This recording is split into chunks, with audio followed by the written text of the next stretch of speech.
Ichagui Edwin. Hola, soy Edwin. Esto es lenguaje nativo muisca. Soy docente de filosofía del Gimnasio Moderno Castilla.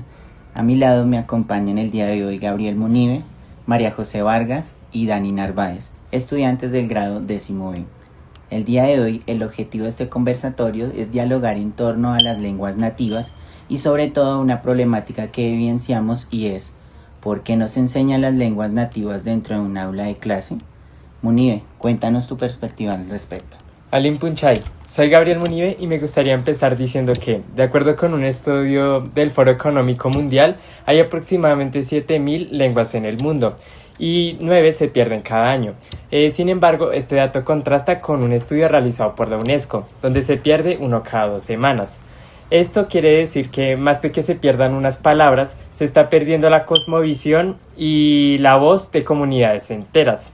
Además, esta problemática está muy marcada en Colombia, ya que de las 65 lenguas que hay, de las 65 lenguas indígenas que hay en Colombia, aproximadamente 26 están en riesgo de desaparecer, mientras que 12 están en una situación crítica. Una de las principales razones de esto es que los jóvenes prefieren aprender español debido a su, por así decirlo, utilidad práctica dentro de las grandes ciudades y se está perdiendo el conocimiento ancestral. Entonces, cuidar una lengua es mucho más que conservar una manera de comunicarse. También es proteger una cultura y por eso tenemos que reconocer la diversidad lingüística de nuestro país y cómo hace parte del patrimonio cultural que debe proteger el Estado y la sociedad. Bueno, Gabriel, interesante ese panorama que nos marcas desde un inicio, porque si eso sucede a nivel global, ¿cómo será entonces a nivel nacional en nuestro territorio colombiano? Sería interesante conocer en nuestro país cuál es la situación puntual de estas lenguas nativas. Majo, coméntanos algo. Yuipu, Anamana, Nayoy, María José Vargas Arevalo. Y pues sí, como lo comentaban, Colombia es un país tan diverso que contiene 65 lenguas indígenas, 2 criollas y una lengua román, que es la que se utiliza por parte de los gitanos. Para los pueblos indígenas y afrodescendientes no solamente es una manera de comunicarse, sino que es parte fundamental de su cultura, de su historia y de su día a día, ya que es la manera que utilizan o es el medio que utilizan para transmitir sus conocimientos ancestrales, para expresar su identidad, además de que hacen parte de su territorio y de su organización social. Pero las lenguas nativas se encuentran en un proceso de riesgo, ya que muchas personas dejan de utilizarlo por utilizar un idioma como más estándar. Exacto, más sí, como el español, que es la lengua pues mayoritaria. Y por esas razones, como por ejemplo la discriminación, la falta de políticas adecuadas, la migración a las ciudades, pues se pierde esta tradición, ¿sí? Entonces, incluso las Naciones Unidas enfatizan mediante pues una frase que dice: cuando las lenguas indígenas están amenazadas, los pueblos indígenas también lo están.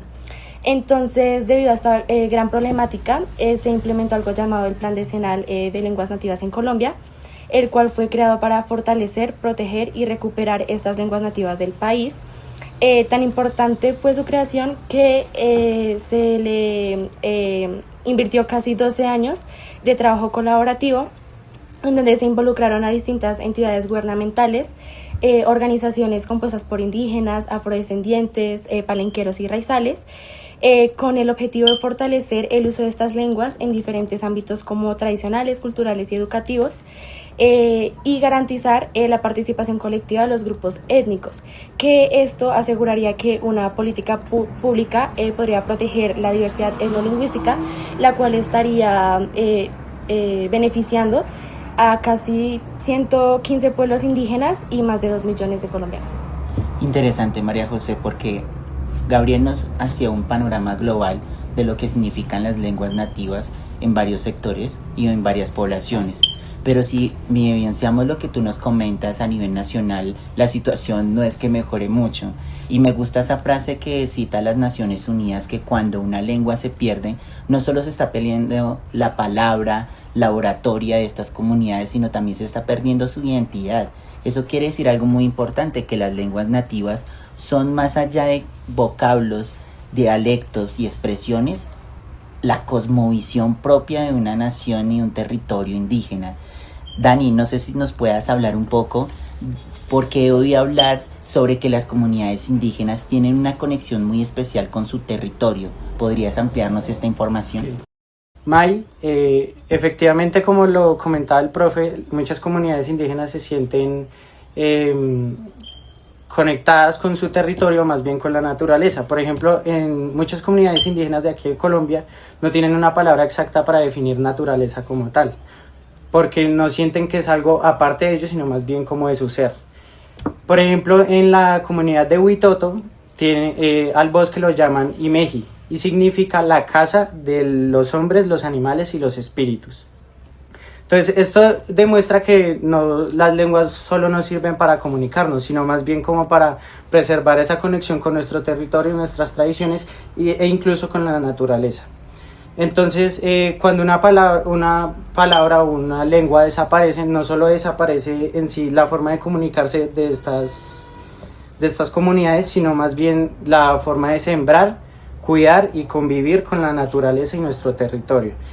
Entonces, por ejemplo, cuando alguien habla en Vera, no solo está hablando de la comunidad, sino también está manteniendo viva esa conexión con la naturaleza.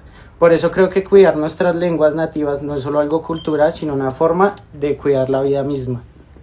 Precisamente, Dani, me llama mucho la atención esta conexión que tienen los territorios indígenas, porque muchas veces uno dice, pero estos indígenas allá selváticos, pero muchas veces los indígenas están dentro de los territorios urbanos, y eso también evidencia una problemática, y es que muchas veces las comunidades indígenas no llegaron a la ciudad, sino que fue todo lo contrario. Las ciudades llegaron a las comunidades indígenas. Es el caso puntual de los Embera en Bogotá, es el caso de los Muiscas en Fontibón, en Bosa y en Usme, y esto está generando un prácticamente sincretismo cultural en donde los indígenas se deben adaptar a las condiciones urbanísticas, pero también nosotros nos tendríamos que adaptar a ello, pero lo vemos todo lo contrario. Y ahí me surge una pregunta, Majo, no sé si me puedas ayudar, y es ¿qué lenguas o qué expresiones podríamos utilizar en el diario vivir en un aula de clase? Pues claro, hay palabras como más simples para poner en práctica estas lenguas dentro de espacios como los educativos, como por ejemplo ñape, que en tucano significa amigo, compañero.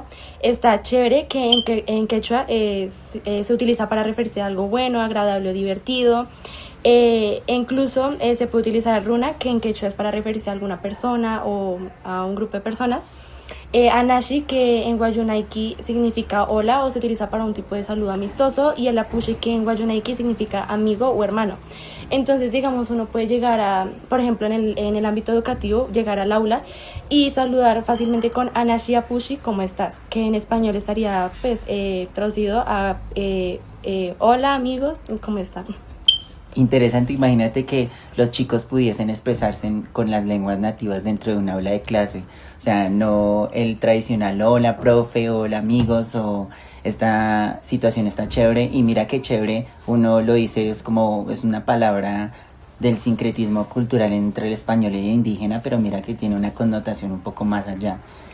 Gabriel, no sé si quieras apuntar o ampliar esta información. ¿Cómo ves el panorama de las lenguas nativas dentro del aula de clase y qué podrías aportar? Pues más allá de solo mencionar las palabras, utilizarlas en un contexto cotidiano, como dijo Majo, que me parece una excelente idea. También podemos informar acerca de las lenguas nativas. Más allá de utilizarlas simplemente en ese contexto, podemos como dar, por así decirlo, ciertas clases o cátedras que hagan un énfasis en el origen y en el uso de estas lenguas, principalmente porque más allá de que se pierdan unas simples palabras, se está perdiendo toda una cultura y toda una forma de expresarse de ciertas comunidades, y es algo increíble que a esta problemática no se le dé tanta importancia, porque estamos perdiendo formas particulares y únicas de ver el mundo. Muchos académicos coinciden que las lenguas nativas en Colombia no es que se pierdan de su totalidad, sino que el pueblo desaparece. Y esto es algo muy desalentador si lo ponemos en el panorama del censo nacional que tenemos para el 2025, y es que prácticamente el 85% de la población indígena no sabe o no le fue transmitido en oralidad o en escrito o por cultura su lengua nativa. Es decir, que la gran mayoría de jóvenes indígenas hoy desconocen su propio idioma. Y eso es bastante desalentador y un poco preocupante, porque si nosotros desde el aula de clase no reivindicamos y resignificamos lo que ellos nos han proporcionado desde tiempos milenarios, pues estaremos perdiendo no solo palabras, sino cultura, herencia, identidad y algo muy importante, es la cosmovisión. Eso es filosóficamente hablando, cómo se piensan a ellos mismos y cómo se piensan en el entorno que conviven. Dani, compleméntanos esta información para poder comprender un poco más allá lo que implica que estas lenguas nativas en el aula de clase estén vivas y que también en el contexto puedan vivir. Entonces, implementar esta clase de lenguas nativas en los colegios, o más bien en el aula de clase, no solo como que preserva su lengua, sino también su tradición. Entonces, si las escuelas enseñan desde las lenguas, no solo con contenidos, sino más bien para hacer sentir orgullosos a las personas que vienen de estas comunidades, sería un poco más como llevadero este tipo de migración que se está llevando hacia otras ciudades. Entonces, por ejemplo, el Plan Decenal de Lenguas Nativas resalta que fortalecer la educación bilingüe intercultural ayuda a los pueblos indígenas a que sigan transmitiendo su historia. Entonces, porque un niño que viene, no sé, de la Sierra Nevada de Santa Marta no podría contar en Cartagena la historia de cómo son sus tradiciones, cómo hacen sus bolsas, todo este tipo de cosas? Entonces sería muy chévere que, por ejemplo, así como contratan profesores de inglés, contrataran un profesor en Vera para que enseñara el idioma y pues sus tradiciones también. Sería como un profesor de historia y de idiomas. Interesante, Dani, porque mira que el Plan Decenal de Lenguas Nativas en Colombia genera de alguna otra manera las herramientas y lo que debería pasar en el aula de clase y en la sociedad como tal, pero también el Ministerio de Educación y la Secretaría de Educación ha implementado ciertas herramientas para poderlo ejecutar dentro de las aulas de clase. Majo, ¿nos puedes ampliar esa información? Claro que sí, pues con este tema de la búsqueda de la preservación de esas lenguas, como lo decía Dani, además de la biodiversidad, su conexión con la naturaleza y demás, se ha establecido como un mecanismo que es la educación, que dicho concepto a partir de la Constitución Política de Colombia de 1999, en el artículo 67, se dice que este es un derecho de la persona y un servicio público que tiene una función social con el objetivo de buscar un acceso al conocimiento, a la ciencia, a la técnica y además bienes y valores de la cultura. Entonces, a partir de esto, el Estado reconoce y protege la diversidad, la riqueza cultural y las lenguas indígenas como un idioma oficial dentro de su territorio. Es por eso que también se plantea el tema de la etnoeducación, que esto es como un tipo de educación que ya se le ofrece a grupos o comunidades que integran la nacionalidad, poseen una cultura, una lengua y unas tradiciones autónomas, las cuales están ligadas tanto al ambiente como a su proceso social y cultural, además de que tienen como un debido respeto a sus creencias y tradiciones. Y como menciona Majo ahí, la etnoeducación es un componente bastante importante para pues mantener vivas las lenguas indígenas. Esto surgió de una alianza que hizo el Ministerio de Educación con la UNESCO y busca proteger y desarrollar la transmisión de conocimientos ancestrales de pueblos indígenas. Uno de los mayores ejemplos de esto es para la comunidad Inga, en la que una señora llamada Margarita Jajoy se ha encargado de seguir transmitiendo los conocimientos ancestrales que tiene este pueblo con las plantas medicinales, que es algo que tienen muy arraigado a su cultura, principalmente por el Pachamama, es que se le dice, por esa conexión tan especial que siente con la tierra. Y eso demuestra que no es solo cosa de las comunidades, sino también como de todos. O sea, todos deberíamos de saber que preservar estas lenguas, preservar estas comunidades, no solo les sirven a ellos, porque muchas veces pensamos que como yo no hablo esa lengua, eso no tiene nada que ver conmigo, pero no, es historia de nuestro país, e incluso nosotros no sabemos si Munive, por ejemplo, viene de los Embera, o yo vengo de los de la Sierra Nevada. Entonces, preservar esto y que hayan personas como la que mencionó Munive, que es la señorita Margarita Jajoy, que enseñen desde sus raíces, nos ayuda como a las demás personas que estamos como aisladas de ese tema, comprender mejor las comunidades. De hecho, muchas veces confundimos las familias lingüísticas con las lenguas nativas. Por ejemplo, Una familia lingüística dentro de Colombia es la chipcha y ella abarca desde la Sierra Nevada, como tú mencionabas, Dani, todos los pueblos del Tolima, Cundinamarca y Boyacá. Eso nos incluye a nosotros aquí en este territorio. Inclusive muchos de los pueblos amazónicos comparten vocablos con estas comunidades de chipchas. Por ejemplo, en los muiscas aún se utiliza en la localidad número 7, que es la localidad Bosa, y el Bosa en lenguaje muscubún significa dos. Entonces ahí estamos diciéndole todo el tiempo a los indígenas están también presentes. Es como la invisibilización también que a veces hacemos inconsciente o conscientemente de estos vocablos que nos sirven en la vida cotidiana. Por ejemplo, el bacatá o el muicatá, porque todavía no se sigue pronunciando. Sí, ese fue uno de los legados que nos dejaron las comunidades indígenas. O el mero hecho de estigmatizar el consumo de la coca como elemento ancestral dentro de las comunidades. O las mochilas, ellos no cargan mochilas por cargarlas, tienen una simbología muy importante. Y muchas veces traducimos las lenguas como el mero acto de hablar y ya hemos conversado de que eso no es así. ¿Cuáles serían las apreciaciones finales que ustedes pueden analizar, interpretar o quizás llegar a concluir con lo que hasta el momento hemos conversado? Digamos que una de las cosas que se pueden concluir es que realmente hay bastantes personas que no tienen como un concepto favorable de las lenguas indígenas o incluso de sus propias tradiciones. Porque, digamos, alguien de la ciudad que no se ha encargado de estudiar o tratar de entender este tema puede ver la tradición de tejer como un simple pasatiempo, mientras que hay muchos pueblos indígenas que realizan esta actividad con el fin de, digamos, de relatar el paso del tiempo. Ellos transmiten eso con ese fin. Interesante, Gabriel, lo que tú propones frente al hecho de tejer, que no simple es el hilar un hilo, valga la redundancia, con respecto a una mochila. La mochila es prácticamente la tradición viva de una población. Dani, ¿qué posibles conclusiones e incluso preguntas nos podría suscitar este tipo de conversaciones? Pues que las lenguas las dejemos de mirar como una forma solo de comunicarnos, sino más bien de conectar con nuestros antepasados, nuestras tradiciones, o como lo mencionamos varias veces, con nuestro territorio. Además, también surge la pregunta el por qué no en todos los colegios de Colombia, tanto públicos como privados, se implementan este tipo de medidas de enseñar las lenguas nativas, sus tradiciones, porque sí, nuestros profesores de sociales nos enseñan cosas de estas comunidades, pero no sus lenguas, qué significan para ellos, qué son. Entonces, cómo conectar con esas raíces se nota que es bastante importante.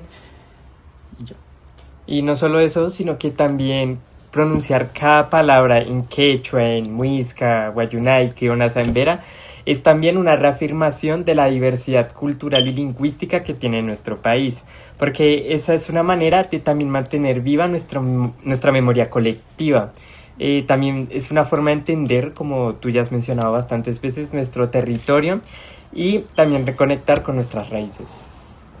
Decía uno de los filósofos quizás más grandes que existe o ha existido en Latinoamérica, que es el señor Boaventura Sousa dos Santos, es que hay un tipo de invisibilización y algo más importante, la violencia epistémica. La violencia epistémica es cuando borramos de alguna u otra manera el conocimiento de ciertas comunidades, de ciertas poblaciones, para hacer una hegemonía en el poder, decir como sobrepasar por algo cuando realmente ese algo es la base fundamental de esas sociedades. Es como si de alguna u otra manera al borrar las palabras y al borrar su significado original estuviésemos haciendo una violencia epistémica con los indígenas de este país. Sí, porque digamos, por ejemplo, es bastante triste pensar como ya desde tiempos de la colonia española se ha tratado de, por así decirlo, silenciar a las comunidades indígenas. Bacatá, que es el nombre original de Bogotá, fue transformado en Santa Fe y Bogotá, y todas las iglesias se construían dándole la espalda al sol para evitar que los indígenas siguieran conectándose con su propia religión. Imagínate que eso lo mismo sucede con las cuchas o las cucas, que son las mismas bohíos que se encuentran los amazónicos dentro del Amazonas. Es como, ¿por qué tengo que estar diciendo chocita o casita cuando realmente el simbolismo que requiere estos tipos de territorios son distintos? Es decir, borrar una palabra no es simplemente borrarla de mi voz y de las voces de los indígenas, sino es borrar también una parte de su historia y su construcción. Y es que muchas veces, por ejemplo, al imponer este tipo de palabras o de acciones, no nos damos cuenta que los mismos indígenas se dejan de sentir orgullosos de su territorio o de sus tradiciones. Ya empiezan como a decir que ellos son de allá, pero no se sienten identificados. Creo que una de las tareas a nivel personal como docente es seguir indagando, seguir investigando y de alguna otra manera que las lenguas nativas no se queden simplemente en el discurso, sino también pueda ser en la ejecución, que en las aulas de clase podamos saludarlos en algún tipo de lengua nativa y que eso no simplemente sea como hablar inglés o hablar español, sino por qué nos hablamos de esta manera o qué significa ese tipo de palabras que expresamos en el aula. Majo, para terminar, tus conclusiones, aportes finales o las preguntas que se suscitan en este conversatorio. Esto que se comentó sobre el tema de las lenguas nativas en Colombia me parece un tema muy importante, como darlo a conocer al mundo para concientizar que no solamente es como un idioma más o una forma de comunicarse más, sino más como que las personas entiendan que detrás de todas estas palabras que por ejemplo en este caso que he dado a conocer, hay una historia y que esa historia hasta la actualidad nos ayuda al tema de la civilización, ¿sí? Y que tampoco hay que dejar como atrás esos conocimientos que nos han dejado las comunidades como las indígenas. En pocas palabras es la memoria viva, ¿no? Es ese escenario que nos plantea vivir, existir y estar siendo, ¿no? Algo muy sociológico, muy Falsborda, ¿no? Es como estar en ese escenario del sentipensante, estar en ese momento investigando, dialogando, conversando, pero a la vez soy consciente de que estoy en un escenario específico. Eso es muy importante, chicos, para que lo tengamos en cuenta. Para finalizar, Itkwa, Dani, Itkwa, Majo, Itkwa, Gabriel, y a todos ustedes que nos escuchan y nos observan dentro de este espacio. Es muy importante, las lenguas nativas son nuestro legado, son nuestra vida y nuestra historia. Si olvidamos una palabra, no olvidamos un vocablo, un dialecto, una expresión, olvidamos quizás a toda una comunidad indígena. Quedo agradecido y nos vemos en una próxima oportunidad. Gracias. Gracias.